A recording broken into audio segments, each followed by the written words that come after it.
दिल्ली की मुख्यमंत्री रेखा गुप्ता को जो बंगला अलॉट हुआ था और बंगलों के रेनोवेशन के लिए जो टेंडर जारी किया गया था, उस टेंडर को अब रद्द कर दिया गया है।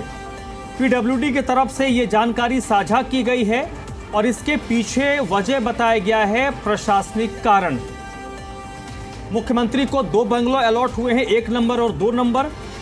एक बंगला उनके रहने के लिए है, दूसरा बंगला जो सीएम ऑफिस कैंप के तौर पर इस्तेमाल होगा, और जो उनका दूसरा बंगला है जिसमें उनका कैंप ऑफिस होगा, उसमें इलेक्ट्रिकल काम के लिए 60 लाख रुपए का टेंडर जारी हुआ था, जिसको अब वापस ले लिया गया। टेंडर में 14 एसी और 9 लाख रुपए के टीवी का बजट था। 4 जुलाई को टेंडर खुलना था, लेकिन अब प्रक्रिया पूरी तरीके से ठप हो गई है। पीडब्ल्यूडी की तरफ से इसकी जानकारी साझा की गई है। आपको याद होगा, मुख्यमंत्री के बंगलों के रेनोवेशन को लेकर ये जब पूरी कवायद शुरू हुई थी, ये जब पूरा प्रकरण सामने आया था, तब आम आदमी पार्टी ने इस बंगले का नाम माया महल दिया, कांग्रेस पार्टी ने इसको रंग महल बताया। चलिए सीधे रुक कर लेते हैं देवेश का इस पर ज्यादा जानकारी के लिए। देवेश, पिछले 1 सप्ताह के अंदर दिल्ली की रेखा गुप्ता सरकार ने 2 बड़े मामलों को लेकर यू टर्न लिया है। आप कह सकते हैं कि ये शब्द शायद भारतीय जनता पार्टी को पसंद ना आए, लेकिन 1 तारीख से गाड़ी जब्ती का मामला जो 3 तारीख तक वापस ले लिया गया, उसको एक्सटेंड कर दिया गया, और अब ये मुख्यमंत्री के बंगलों के नाम पर जो टेंडर हुआ है, विपक्ष तो अपना सीना चौड़ा कर सकता है कि उनका विरोध प्रदर्शन रंग लाया।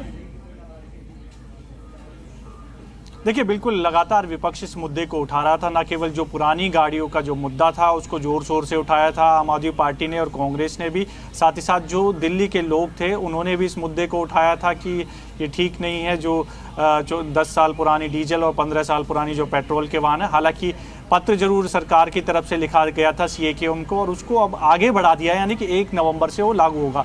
दूसरा, दरअसल ये अहम मुद्दा था, जो दिल्ली की जो सीएम है रेखा गुप्ता, दरअसल उनको जो बंगलो अलॉट हुए थे उनका रेनोवेशन होना था, और उसके लिए टेंडर बाकायदा जारी किया गया था पीडब्ल्यूडी की तरफ से। 60 लाख का ये टेंडर था। अब ऐसे में प्रशासनिक कारणों का हवाला देते हुए उस टेंडर को रद्द कर दिया गया। दरअसल 60 लाख का जो काम था वो होना था, जिसमें एसी लगने थे, टीवी लगने थे, और बहुत सारा काम था इलेक्ट्रिशियन को लेकर जो कामकाज वहां पर होना था। अब ऐसे में दरअसल इसको लेकर आम आदमी पार्टी भी सवाल उठा रही थी। माया महल, जैसा कि आपने जिक्र किया, आम आदमी पार्टी लगातार इसका जिक्र कर रही थी। दूसरी तरफ कांग्रेस भी सवाल उठा रही थी। अब ऐसे में उस टेंडर को रद्द कर दिया गया है, और उसमें रीजन दिया गया है जो रद्द किया गया है पीडब्ल्यूडी की तरफ से कि प्रशासनिक कारण थे, उसकी वजह से ये रद्द किया गया है। लेकिन कहीं ना कहीं आम आदमी पार्टी, जाहिर सी बात है, विपक्ष में है, तो सवाल उठाएगी कि जो भी फैसले सरकार की तरफ से लिए जा रहे हैं वो वापस कर लिए जाते हैं। चाहे हाल ही में गाड़ियों का मुद्दा हो, इसको लेकर भी सरकार ने कहीं ना कहीं लोगों को राहत देने की बात कही और कहा कि हम सुप्रीम कोर्ट भी जाएंगे, सीएक्यूएम को पत्र भी लिखा। हालांकि थोड़ी बहुत मोहलत जरूर मिली है, लेकिन 1 नवंबर से वो फिर से लागू हो जाएगा। कहीं ना कहीं लोगों को फिर से परेशानी होगी। दूसरा मुद्दा था दरअसल सीएम का जो बंगलो अलॉट हुआ था, क्योंकि 2 बंगले अलॉट किए गए थे, एक में वो अपना दफ्तर चलाने वाली हैं और दूसरे में वो खुद रहेंगी, तो इसको लेकर भी दरअसल सवाल उठाए गए थे कि माया महल बनाया जा रहा है। कांग्रेस भी सवाल उठा रही थी और आम आदमी पार्टी भी सवाल उठा रही थी। अब ऐसे में जो टेंडर जारी किया गया था उसको रद्द कर दिया गया है। तो जाहिर सी बात है, जब आम आदमी पार्टी सत्ता में थी तो जहां Arvind Kejriwal 6 flagstaff road पर रहते थे, तो उसको शीश महल का नाम जो है बीजेपी ने दिया था। उसी तरह आम आदमी पार्टी ने भी सीएम रेखा गुप्ता का जो सरकारी आवास है उसको जो है माया महल का नाम दिया। अब शीश महल वर्सेस माया महल भी देखने को मिला और कई सवाल उठाए गए, लेकिन जो पीडब्ल्यूडी है, दरअसल विभाग है, उनकी तरफ से फिलहाल यही जानकारी दी गई है कि कुछ प्रशासनिक कारण थे जिनकी वजह से फिलहाल वो टेंडर ये तो रद्द कर दिया गया। देवेश, तो ये जो पीडब्ल्यूडी की तरफ से वजह बताया गया है, इसको आम आदमी तो ये मानता है कि फेस सेविंग है। वो क्या तर्क देते हैं, नहीं तर्क देते हैं, वो उनका अपना पक्ष है, उन्होंने जो अपने टेक्निकल टर्म्स का इस्तेमाल कर लिया।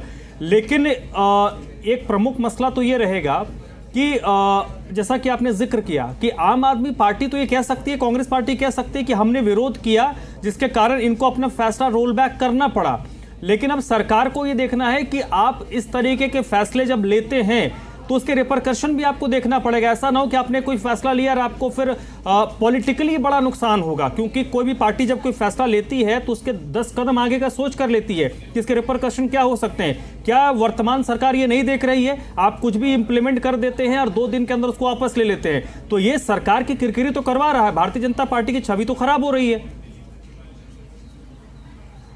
देखिए, बिल्कुल लगातार विपक्ष यही बार बार जिक्र कर रहा है कि जो बीजेपी की मौजूदा सरकार है, रेखा गुप्ता की सरकार, उनसे दरअसल सरकार चलानी नहीं आती है और इसी का ये जिक्र कर रहे हैं। एग्जाम्पल भी दिए जा रहे हैं जिस तरह से फैसले लिए जा रहे हैं और फिर वो वापस ले लिए जाते हैं। यही सवाल जो है आम आदमी पार्टी उठा रही है।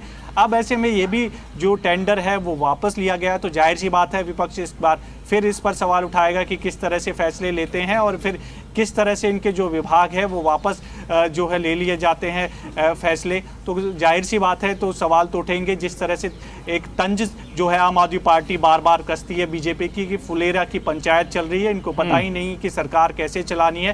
पहले डिसीजन ले लेते हैं, जब उनको लगता है कि ये तो डिसीजन गलत है इसको वापस लेते हैं। उसी तरह गाड़ियों वाला मुद्दा था, इन्होंने लागू करवाया ANPR सिस्टम, इंस्टॉल किए गए पेट्रोल पंप पर और फिर उसमें ये भी लिखा गया कि उनमें खामियां हैं, अभी सही तरीके से लागू नहीं हो सकता है। अब दूसरे में CM रेखा गुप्ता का रिनोवेशन होना था घर का, PWD की तरफ से बाकायदा लेटर जारी किया गया, टेंडर जारी किया गया, लेकिन इस पर सवाल उठाए गए कि किस तरह से काम हो रहा है। जो बीजेपी सरकार पर, जो पिछली सरकार थी आम आदमी पार्टी, उस पर सवाल उठाती थी कि किस तरह से पैसा खर्च किया गया। अब वही काम बीजेपी कर रही है। तो एक कारण ये भी कह सकते हैं कि चारों तरफ से घेरा गया विपक्ष की तरफ से कि किस तरह से पैसा, जनता का पैसा जो है वो खर्च किया जा रहा है। लेकिन PWD की बात करें तो उनका कहना यही है, अधिकारियों से भी हमने बातचीत की तो उन्होंने यही कहा कि कुछ रीजन थे जिन रीजनों की वजह से फिलहाल जो टेंडर है वो रद्द करना पड़ रहा है। जी